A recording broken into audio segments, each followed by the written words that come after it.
Bravo. I don't know exactly what it's like here, but in North America, all the school boards have been taken over by exactly the sort of resentful tyrant who should be getting within spitting distance of any responsibility, any authority.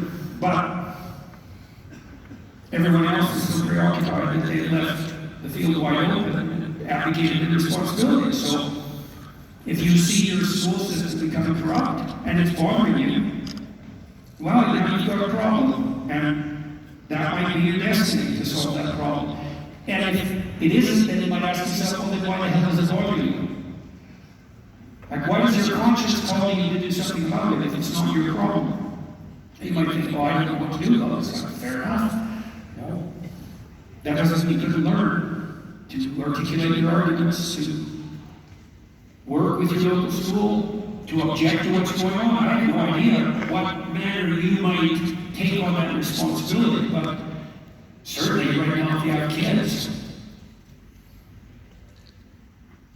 you either let this unfold the way it's going to, and I would recommend that. I don't think the public school system in the United States is going to survive. It certainly doesn't look like it. You have to. I'll tell you this story. I just figured out the other day. It's the story of Jonah. So Jonah is minding his own business, and God speaks to him one day and says, the citizens of Nineveh, sitting in the local city, they've really gone off the beaten path. And you have to go tell them that they're all corrupt and foolish, and straighten up. And Jonah thinks, there's no damn way I'm doing that. That's a whole city. And if I go to Nineveh and I tell them that they're all corrupt, it's not going to go very well for me.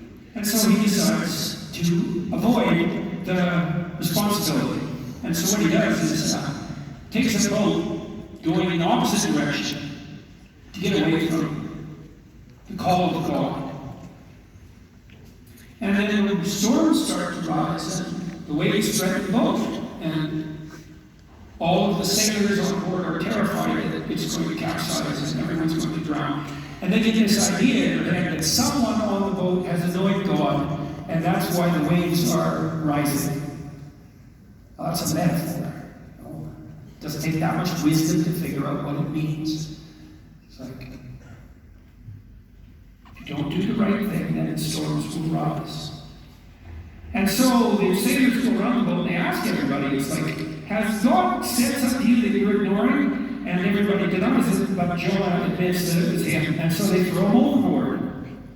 And that's bad. Eh? So here's what happens. Jonah is told by God to speak truth to power, let's say, or to speak truth to the corrupt. And he says no.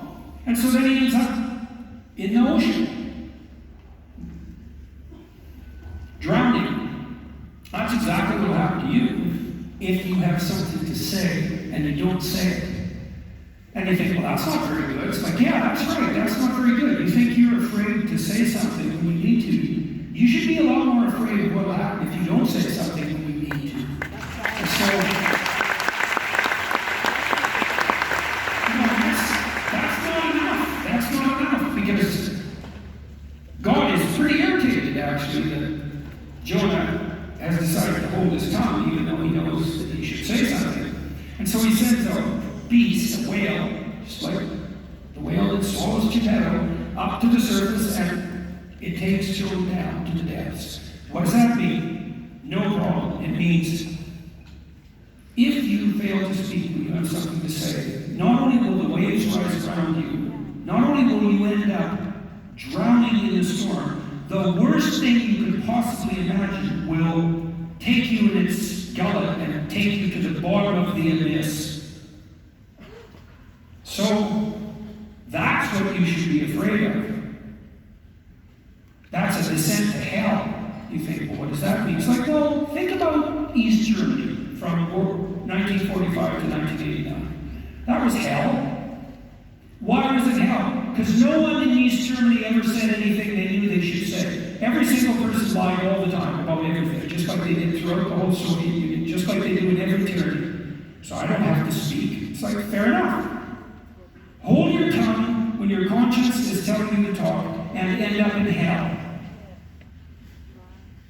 Not metaphorically, well, maybe metaphorically too, maybe eternally, certainly in your life, certainly socially. So, if you're annoyed at what's happening in the school, and you have something to say, say it. Then you might say, well, I'm not very articulate. I can't really speak. Well, you know, that's exactly what Moses said to God, because he had a speech impediment that wasn't very articulate. And so he found a partner who could translate his intuitions into, what would you say? Into the sort of language that other people could understand. It's like, it doesn't matter. If you have something to say, it doesn't even matter if your tongue isn't very fluent. It's still incumbent upon you to use your voice for good. And if you have to partner with someone to do it, hey, say to me. And maybe that'll be good for you too, because the joint partnership will make the two of you, you know, it's Moses' brother Aaron. Aaron's not much of a dreamer, and he hasn't got a pipeline to God, but he can speak. Moses isn't much of a speaker, but he's a dreamer, and he's got a pipeline to God. And so they join forces and they take down the tyrant. Well, if you see tyranny looming and you do nothing to stop it, you're the slave, you're the tyrant, and you'll be in hell.